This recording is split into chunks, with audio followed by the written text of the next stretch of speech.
What is up, guys? It's your boy back at again with another fire English presentation, and today our topic is going to be ego. But before we get into the analysis part, let's give you guys a little summary about our first book. Is going to be The Antagonist, and it's about a guy named Rank.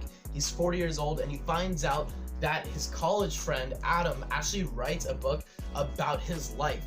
And the reason why he doesn't like that is because his life has a lot of traumatic events that happens to him, such as mom dying, his dad abusing him. So he goes ahead and writes emails to Adam, basically about from when he was a kid up until now, and which didn't mean anything because it took him 4 months to do that, and Adam didn't even respond.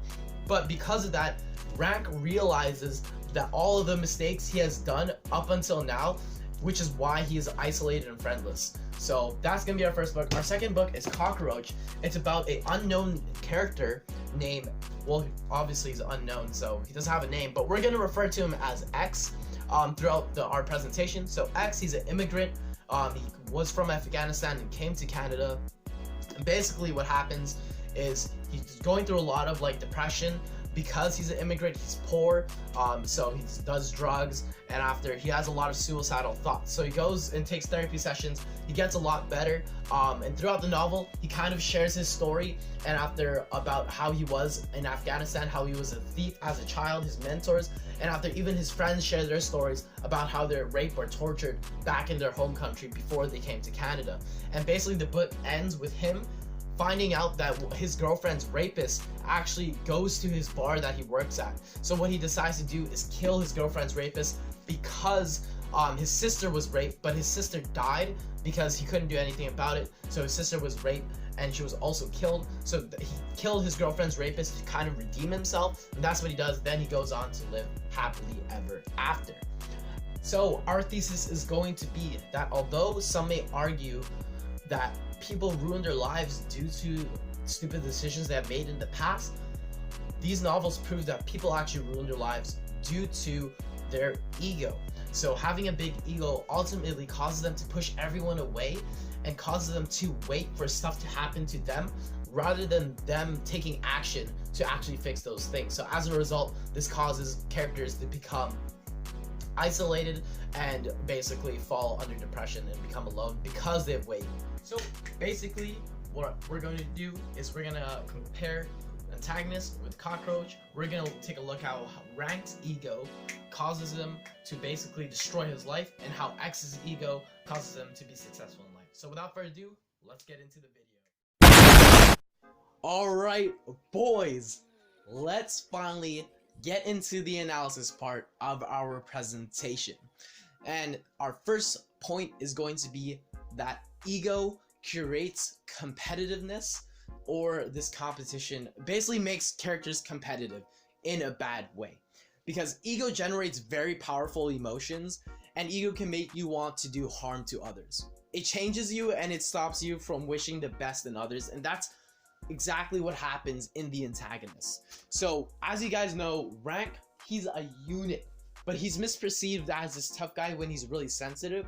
But the only person in the novel who really saw his sensitive side was his bully, which is Mick Croft, but we're just gonna refer to him as Croft for short. But Croft actually ends up befriending Rank because Croft was actually in the drug dealing business, so he used Rank as an intimidation tool slash bodyguard for when he was doing his deals. But later on, they kind of get to know each other, and Croft uses him less as this, intimidation tool, and they actually use it more as like a bonding slash time to hang out together. But Croft was actually the person who brings out Rank's egoistic side. His side, he tells him, you have to stand up for yourself, use your size to your advantage, but that kind of backfires. That actually really backfires on Croft. So what happens is Rank and Croft get into this heated argument, and it becomes more heated than it really is, because they're really just arguing about something simple. But because both of them have such huge egos, it becomes this very heated argument, and this is the moment that changes Rank's life completely. Because Rank goes and punches Croft, and after gives him brain damage and everything. So it goes something like, "Let us go then. You and I," said Croft. "I punched him in the head, and he went down. So the reason why this is such, I know you're thinking that he just got punched, but the reason why this is such the biggest moment in Rank's life is because he becomes the person that he does not want to be, that he despises the most, and that's his dad, Gord Rank. We're just gonna call him Gord. But Gord, he's a short-tempered guy. He's literally short. He's like 5'5". He's short-tempered, egoistic, and he also is very close-minded, and that's why Rank despises him so much. But by him punching Croft, Rank becomes even more like his dad.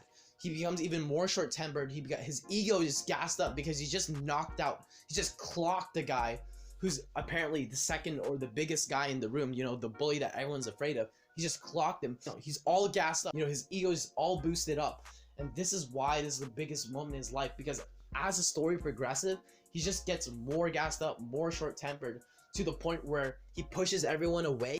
By the end of it, he's just alone and depressed, is essentially what it is. Compared to Cockroach, where X, his whole ego and mindset is the totally opposite of Rank. Because X, he came from hardships and struggles, and so did everyone else in his community. So he doesn't have this feeling of becoming better or have to sizing anyone up, because everyone's basically on the same level. Everyone's poor, everyone's struggling, everyone has their own cruel and dreadful backstories. So he doesn't need this, you know, oh, I have to be the toughest guy in the room mentality in life, because, you know, he came from that already. So instead of competing with others, X actually competes with himself, in the good way, of course. He competes with himself in terms of bettering himself, because of him being mentally ill, him being a drug addict, and him have to, you know, shaking things up because he used to be a thief. He's trying to better himself, and this is even shown in the novel from him doing kind of, you know, just regular, ordinary stuff. He kind of gasses himself up. He says, soon he was clean and dressed. He even did the dishes, against the Roche's will, depriving them of wealth of crumbs. A feeling of accomplishment, a self-esteem descended upon him.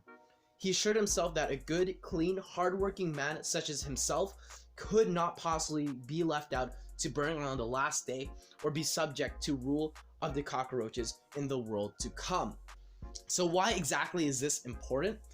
I know he's only, you know, he's cleaning himself up and he's gassing himself on stuff we do daily, such as cleaning himself, washing the dishes. And the reason why he's gassing himself so much is because he doesn't usually do that. And he knows by him doing this, it's bettering himself, because obviously he wants to compete with himself to better himself. So that's really the real reason why he's all gassed up about this. After he goes on to mention that he does this against the Roche's will, depriving them of wealth of crumbs, because throughout the novel he constantly compares himself to a roach, because if you see his place, how he describes his place, his unwashed dishes, his dirty clothes, he's basically like a cockroach, essentially, is what he is, comparing himself to dirty. And after when he was a kid back in Afghanistan, he used to obviously invade people's homes, steal their food, and sleep on their couches and beds, which what cockroaches do. They invade homes after they live in there and eat the food, the crumbs. So that's why he says depriving them of the wealth of crumbs. And finally he says he could not possibly be left out on the burn on the last day or subject to the rule of the cockroach. So in the novel, it's mentioned that basically when the world ends and everyone's gone, the only people to be, or the only things to be living, are going to be cockroaches, because they live underground. But since X does not want to associate with cockroaches at all, he says he would be left out to burn on the last day, which means basically he's saying he's gonna die with everyone else and he won't be subject to rule of the cockroaches. So he doesn't want to be associated with the cockroaches. He wants to die with everyone else, is essentially what he's saying. He's not going to be a cockroach. Moving on to our next point, it is going to be that ego creates characters or causes characters, I should say, to stop growing and stop learning. So ego makes us stubborn, you know, where we don't want to ask for help, we don't want to ask for advice, even though that help and advice can better us. We're convinced that every person is conspiring against us. Our insecurities are taking over our senses of thinking objectively. Our side of the story is enough for us to make everything into a battle. And that's exactly what Rank does. So to give a little context on what goes on here is after Rank punches Croft, he's sent to this youth center, and he's appointed with a guidance counselor slash mentor. His name is Owen, and Owen introduces Rank into hockey. So Rank can do something, and that was Rank. Rank even calls hockey his church. He found his sole purpose in life was to play hockey.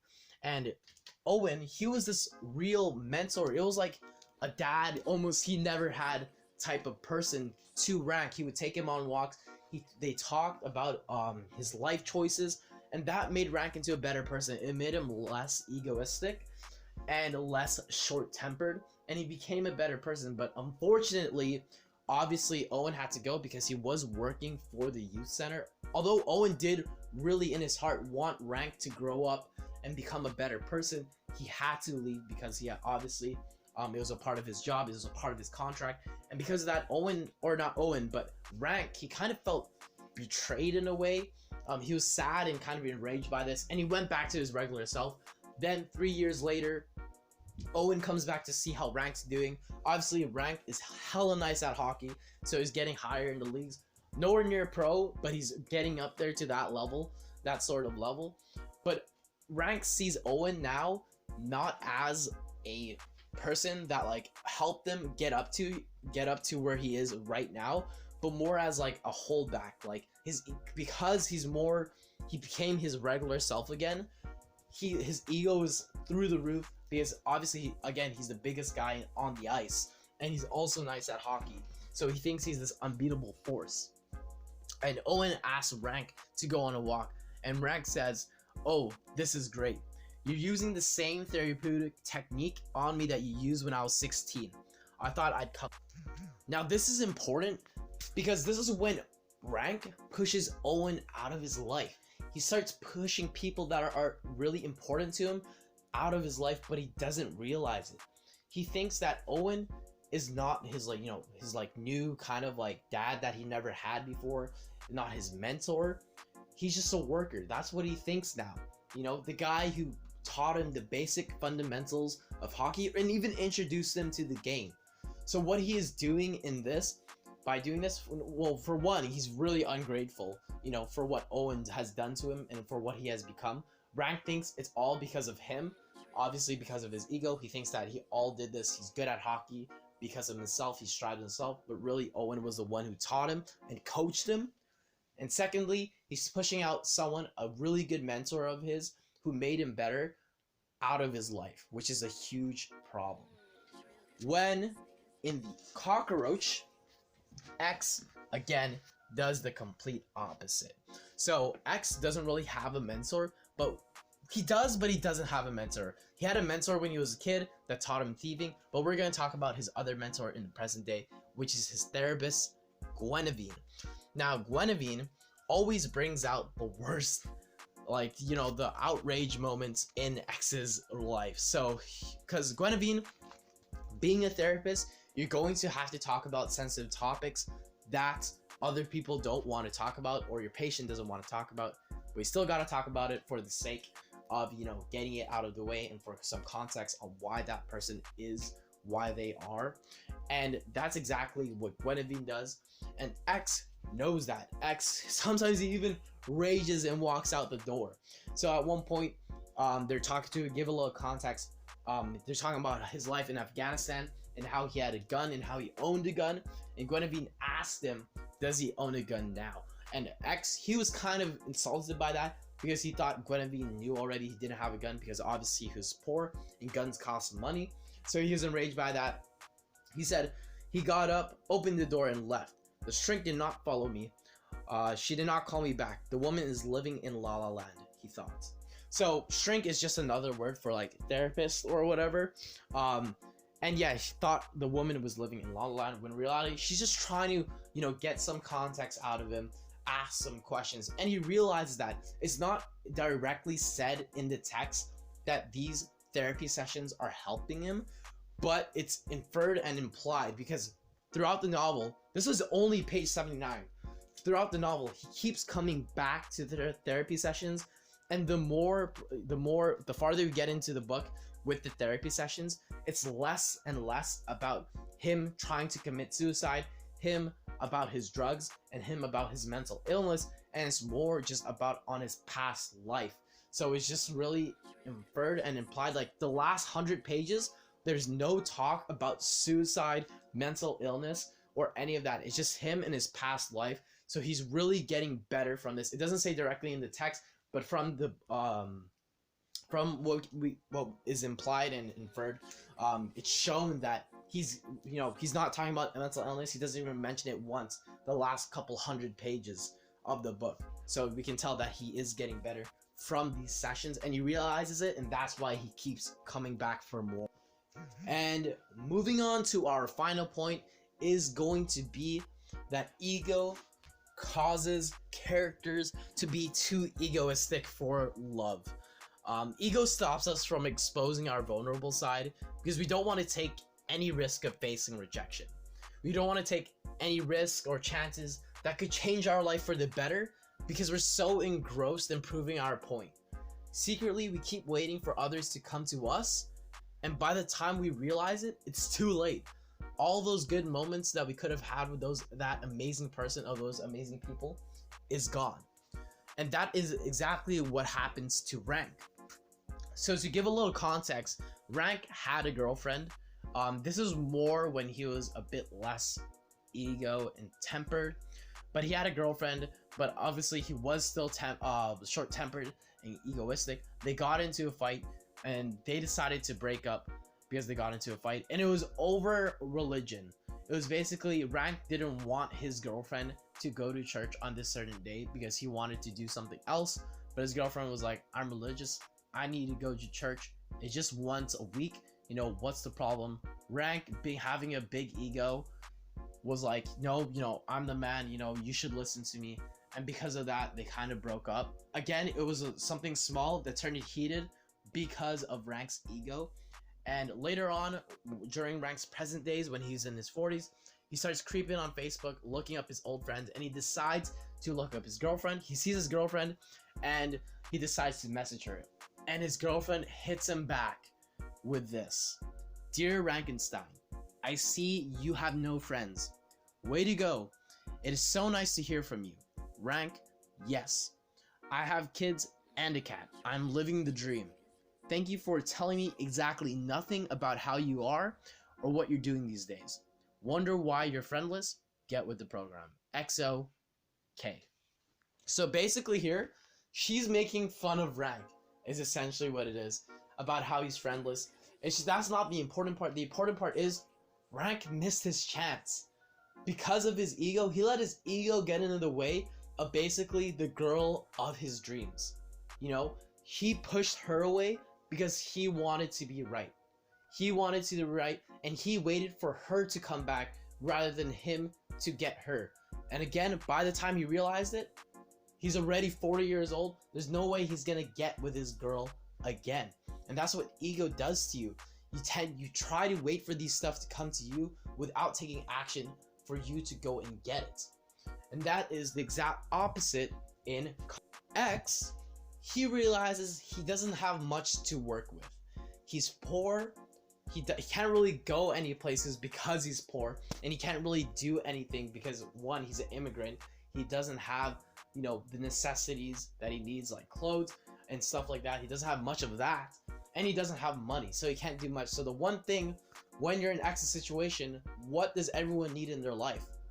Love. So that's what he's going for. That's what he strives for throughout the beginning of the novel, is finding a girl to love, finding someone to love. When you're down to nothing, you gotta find someone to love, and that's what X does. He finds a girl to love, and he doesn't let his ego get into the way of how things, he doesn't want to be like, oh, I used to date these type of girls. He goes for someone that is true to his heart, and that's going to be also true to her heart. He's not going to he's not going to let his ego get into the way. He wants a pretty girl, a hot girl. He knows he can't get much of that because of the way he dresses and his condition right now. So he goes for the girl that's going to obviously go for him. And that's the opposite between Rank and X, is that Rank thinks he's too good for people, so he wants people to come to him instead of him going to people, where X sees himself as just anyone else, as everyone's equal. So that's why he's able to approach other people, and he doesn't care about people coming to him. It's all because of his ego. So what? Why is this so important? Well, let me break it down for you.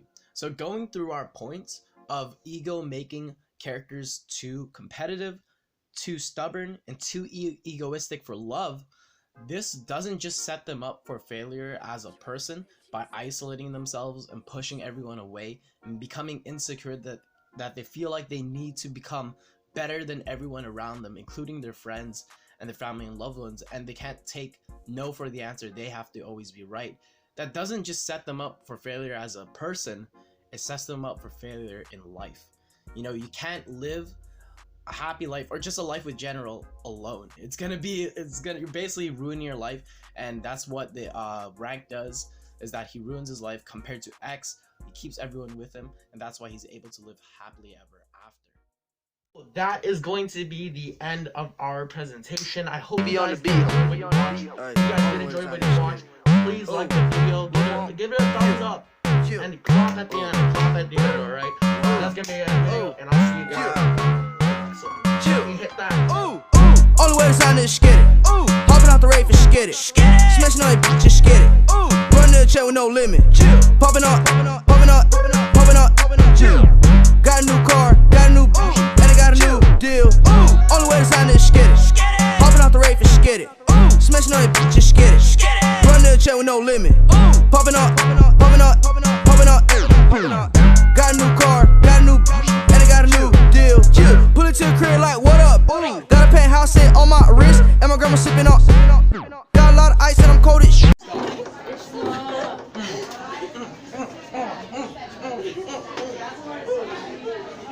Oh, yo, what are you doing? Throw him a rapping space.